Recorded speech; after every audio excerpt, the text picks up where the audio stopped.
Inaresto sa entrapment operation ng PNP at DNR-12 ang isa katao dahil umano sa iligal na pag-aalaga at pagbebenta ng isang wildlife species.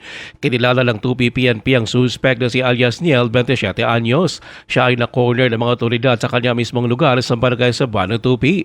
Ayon sa 2 PNP, agad na naglunsad ng entrapment operation laban sa suspect ang Community Environment and Natural Resources Office o CENRO sa General Santos City ng DNR at PNP.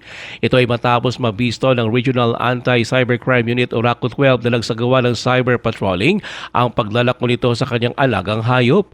Nakumpiska ng mga otoridad sa suspect ang isang crow bird na mas kilala sa tawag na uwak at 4 at 100 peso bill na ginamit sa kanilang buy-bust operation.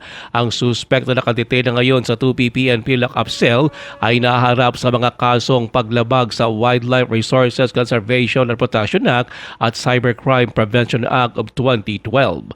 Ruel Usano, NDBC Bida Balita.